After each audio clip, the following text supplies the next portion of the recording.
Welshpool from October 1956 to March 1958. This was the ninth move in my life, and I was still only 11 years old. By this time I had become very used to these moves and never expected that we should live anywhere for very long.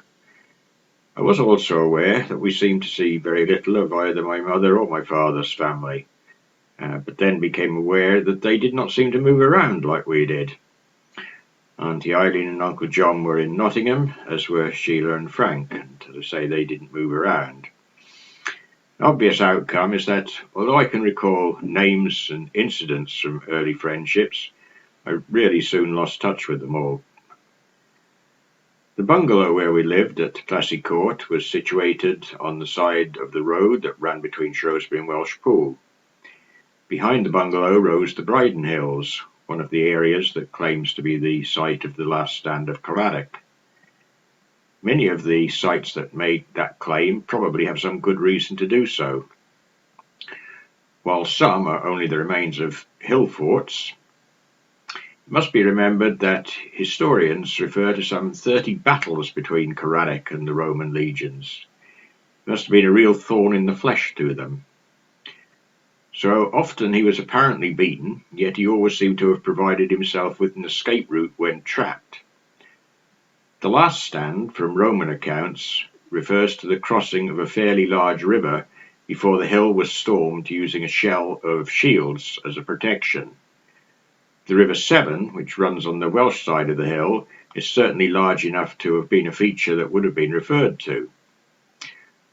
Whatever the final location, Craddock was eventually defeated not in battle but by being betrayed by one of his own, Queen Cartismandua of the Brigantes. In October of 1956, history was being made in a different way. The Lake District was home to Calder Hall, which opened the first nuclear power station in the country. At that time, it was thought that the production of electricity from nuclear power stations would solve energy needs for years to come. It was only in later years that the risks associated with possible radiation leaks and the cost of disposing of nuclear wastes came to be treated seriously. The A458, which runs past the bungalow, is a busy road, more so during the summer months. It was one of the few routes that went through mid-Wales to the Cambrian coast. We moved to the area, as I say, around October of 1956. Hardly got used to the idea of living in Rutland and going to school in Leicestershire, when I found myself in a rather more intriguing situation. This time I was living in England, albeit only by a few yards, but I was going to school in Wales. This became a strange experience for me. In spite of the great increase in road traffic, after 40 years it still seems to be much the same on that road. Owning a car in the 1950s was not considered to be essential, and bus services ran between Shrewsbury and Welshpool on a regular basis. Even the rail line still had stopping trains that called at all the small stations, and a number of places called halts, which were little more than a platform long enough to take two carriages. You had to stick your hand out rather as you would for a bus, and then hope that the drivers saw you and stopped. The line actually survived the cuts of the 1960s, but the trains no longer stopped at any of the small halts. So I was sent to Welshpool Grammar School. Now, Welshpool Grammar School was everything that one might expect from a traditional grammar school. Pupil numbers were growing during those times, and as a result, the first formers, of which I was one, were being accommodated in an old house that was situated outside the main grounds. Its claim to be a Welsh school extended no further than the compulsory teaching of Welsh during the first year. That's year 7 in today's terms. After that, it became an optional subject. The class was made up of two groups of youngsters, those of Welsh parentage, who already spoke the language anyway, and those not of Welsh parentage. As a result, it became a pointless waste of time for those of us who did not speak Welsh already, since much of the work actually consisted of grammar exercises, which assumed you got a knowledge of the language in the first place. I did not find it stimulating, and was quite glad when I had the choice of other subjects in the second year. Of more interest at the time was the study of Latin. I hadn't come across that before, and surprisingly, since Welsh was very much a living language in parts of Wales, whilst Latin was most certainly not a living language. Latin and French were taken by Badger, who was the deputy head teacher, and the errors that you made were corrected according to Badger's sliding scale. This consisted of correcting a single error once, for 2 errors each was corrected twice, 3 errors and each was corrected thrice, and so on. His theory was that punitive action would result in fewer mistakes. We'd not yet reached the idea of having praise as a means of encouragement. Facilities for studying science were sparse, those for crafts almost non-existent. Like many schools at that time, there had been little investment to cope with the number of students expected. It was not that the teaching was poor, or that the governors lacked the will to improve the school, simply that investment was never sufficient.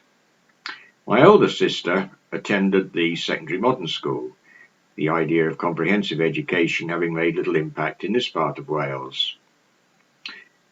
Going to school involved a walk of almost a mile in the mornings and evenings to a small village called Middletown, from which a bus took us to the town of Welshpool. Later I managed to acquire a bicycle with the help of my parents, who paid 10 shillings, that's 50 pence in today's money, for an old rally bicycle. That bicycle lasted me for several years, and it was loved by me because of the small degree of independence that it gave me. Times have greatly changed.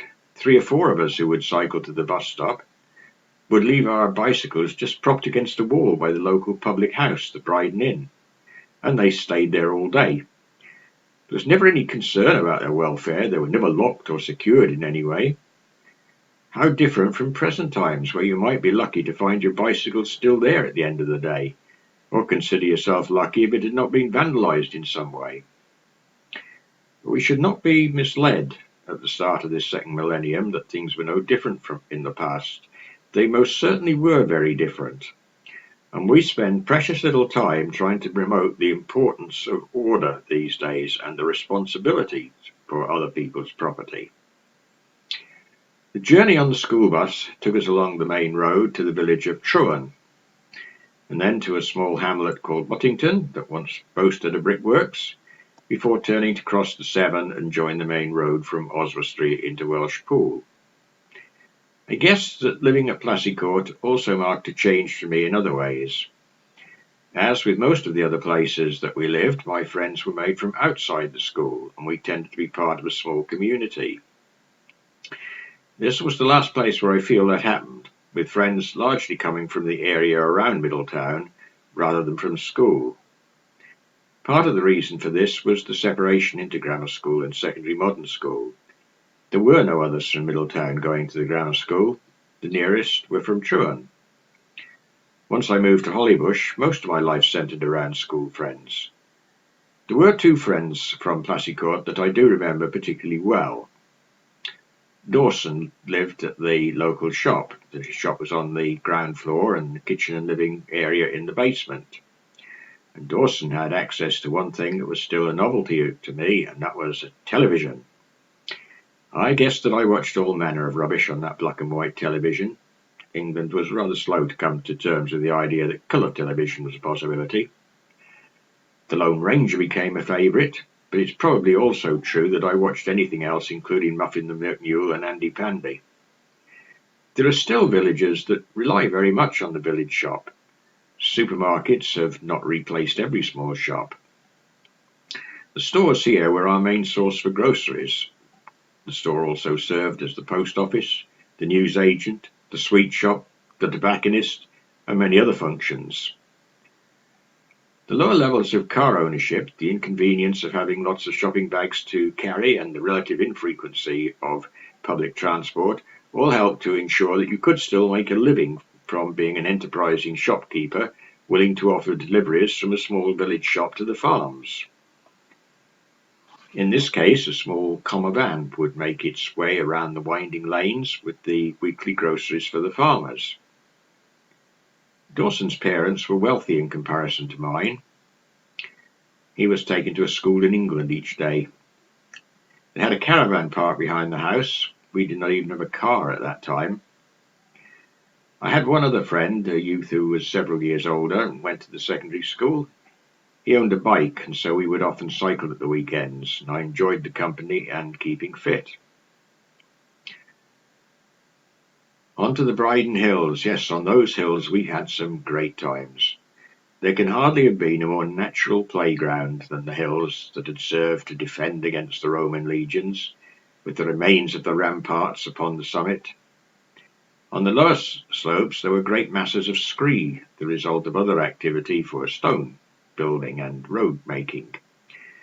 On the nearby slope we would construct our dens or huts, not unlike those that were built almost 2,000 years earlier on sites such as Holyhead Mountain. Our dry stone walls were pieced together until they were about 1 metre or so in height. Large branches were then placed across the walls to form the supports for the roof. Here I must confess we cheated. Unlike our forebears, we had a plentiful supply of corrugated iron lying around. So this we laid over the branches before stripping turf to go on the top and weatherproof the structures. Often we managed to construct internal walls and create 2 or 3 small rooms. However, like our forebears, we did not have windows, the only light entering by the door. Inside these dens we would consume vast quantities of pop, flavoured carbonated water. The favourites were cherryade, ciderade, and dandelion and burdock. We paid a deposit for the glass bottle, and that helped keep the litter down. Plastic bottles still seem to litter almost every part of the country, in spite of efforts to encourage recycling from a few adventurous councils.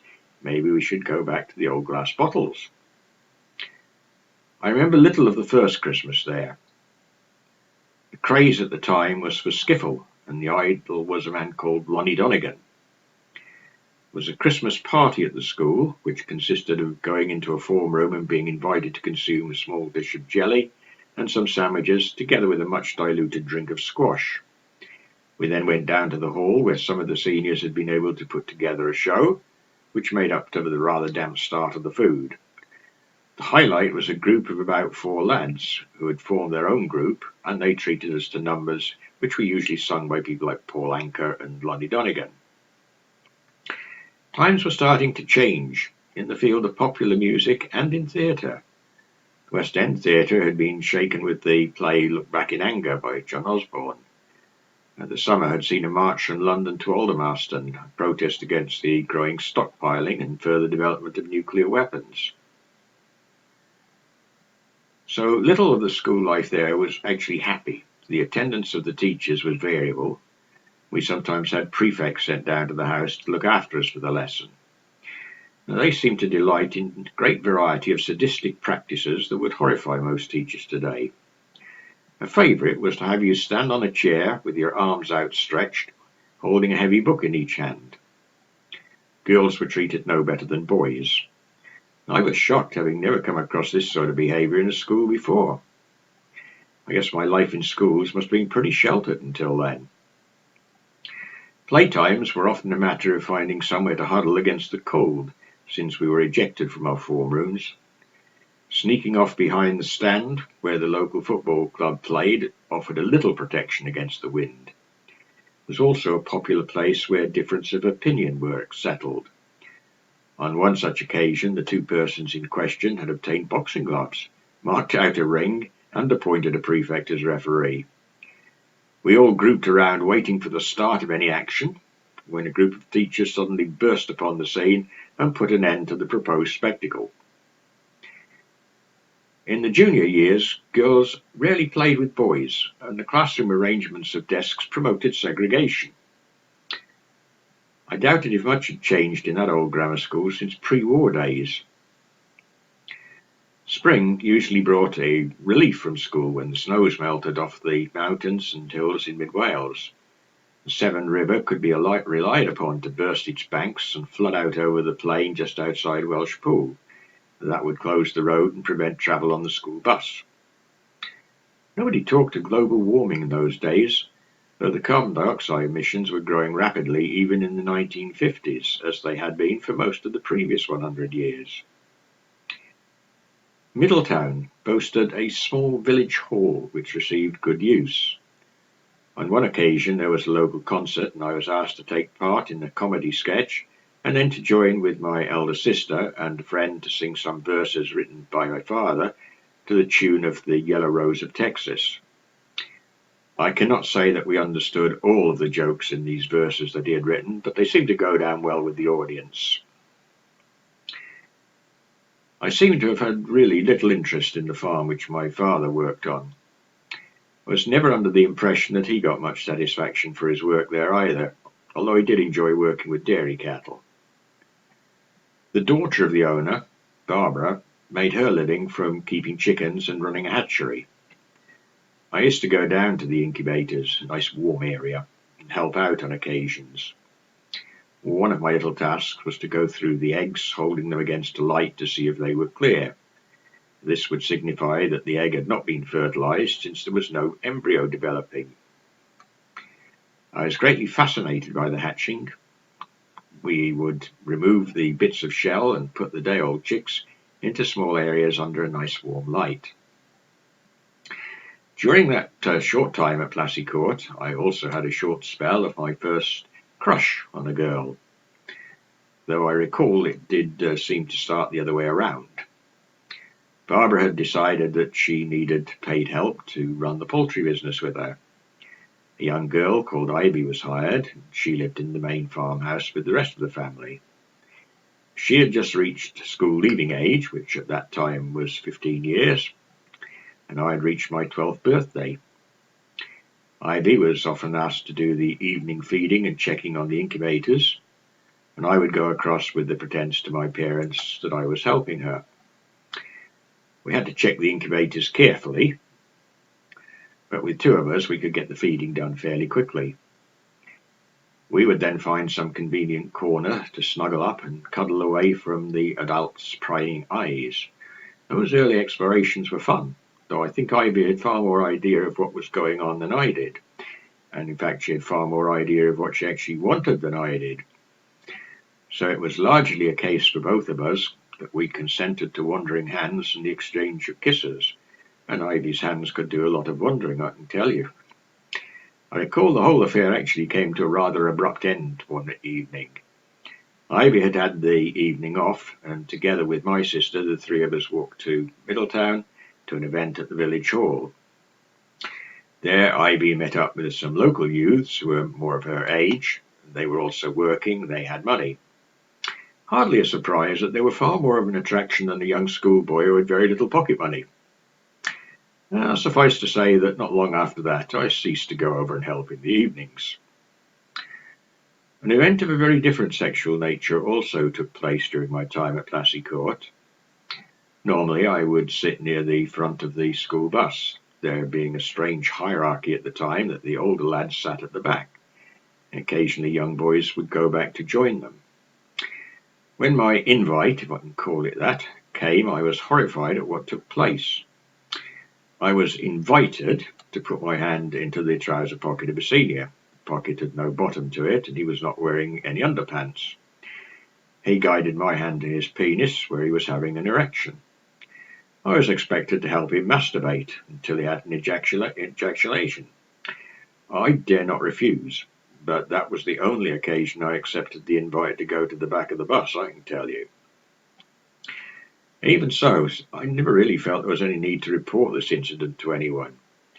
And although a few of us talked about the antics at the back of the bus, we never really discussed or told anyone about it. The bungalow, although being by a major road, had no mains electricity supply. There was an electricity supply from a generator that used to run while the milking was taking place and during the winter evenings. There seemed to be little investment in the buildings around the farm, and it did not surprise me when I learned, many years later, that the owner was hardly a successful farmer even by the standards of those days. In winter the bungalow was cold and pretty draughty, with little sign of any regular maintenance. We used a door to the side by the garage, although there was a main entrance with a small veranda where the wooden steps leading up to it had long since rotted away. Perhaps the nicest feature about the place was a small stream that bordered the garden. In summer it was little more than a ditch, but at least it was running water. The whole of the garden had been left to grass. There was no sign that any part of it had ever been used for the cultivation of vegetables. Since my parents did not have a mower, it was left to grow wild, and it was probably only kept in check by our playing in it. The final spring that we spent at the bungalow had a surprise. My father borrowed a small amount of money and purchased an old motor car. It was a Ford Popular, built in 1936. But to us it was brilliant, although we knew that my parents could not afford much in terms of petrol. One of the first outings was to Lake Vyrnwy in mid-Wales, a reservoir that supplied water to the industrial area around Liverpool. At that time, the lake was the largest man-made lake in Wales, extending for some 5 miles. The car was bought for the sum of £50 from a place called the Halfway Garage. There was a shed by the bungalow, and it was a timber framework, if I remember, covered with corrugated iron, and that served as the garage. The car was christened by my parents. It was christened as Wilhelmina Henrietta. It later just became Henrietta. And it was because of its registration plate, which was WH6598. The car did give good service until the introduction of vehicle testing by the Ministry of Transport. By the end of 1956, there were only some 3 million cars on the roads in Britain, and folk then were talking of overcrowding. Probably more than that in London alone these days. There are also 1 million motorcycles on the roads. Little effort was made to provide for children outside school. We were expected to provide for our own entertainment. Sometimes this was done by arranging football matches with other villages. I can recall playing against the next village along the road, Charn. We played on a sloping field that would have been just as useful for a ski slope. The slope ran across the field rather than from end to end. So crossing the ball from the wing was a skill that eluded most of us. Either the ball sailed down the hill several metres over the heads of the tallest players, or the wind caught it when you tried to cross up the slope and it kind of returned the ball to your feet. Goals consisted of a series of jackets and any other articles of clothing which were laid down to form the posts.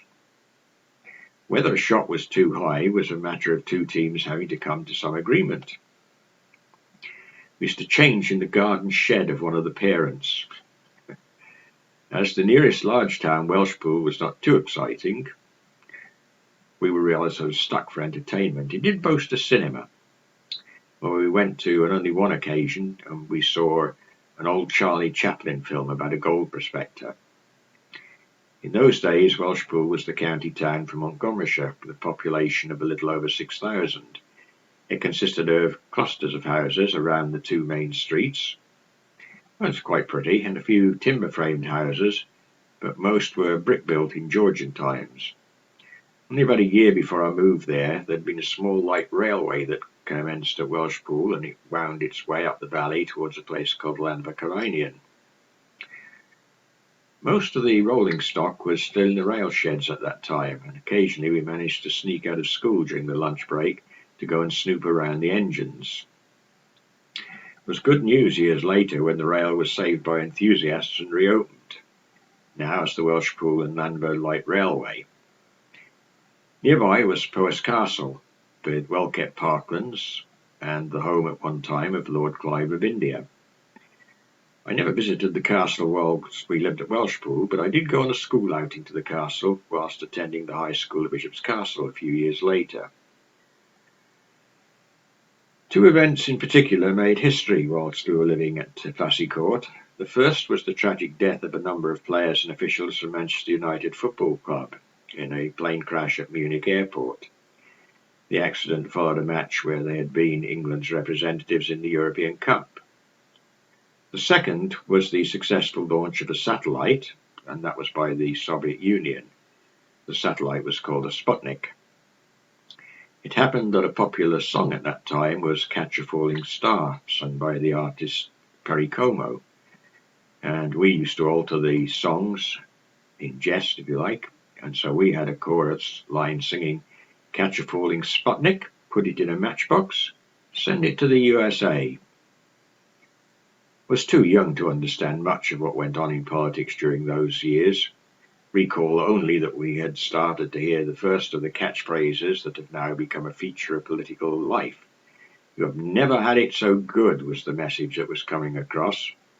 A rather surprising one, since we had tarnished our reputation considerably with an ill-advised intervention in Egypt that had sparked the Suez Crisis. The Queen was then dispatched to various points of the globe to make a show and hopefully to patch up relations with all the countries that we'd managed to offend, which at that time was rather a lot. A critic of the royal family described them as stuffy and was challenged to a duel. These days such comments would hardly make a headline. Around the time that we moved, the Prime Minister, at that time Harold Macmillan, decided to invent the idea of life peerages.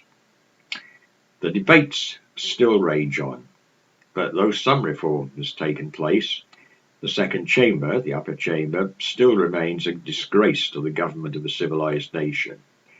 It is a non-elected body. It gains no authority whatsoever from the people who live in the country. It's full of many political figures anxious to jump onto the gravy train at the end of their careers in the House of Commons. So any attempt to reform interferes with their own ambitions. In some ways, I think I was rather glad when my parents told me that we were to move back to Hollybush. We had lived there briefly a few years before, and I had friends in Bishop's Castle. So for once, I actually found myself looking forwards to a move, and looking forward more than ever.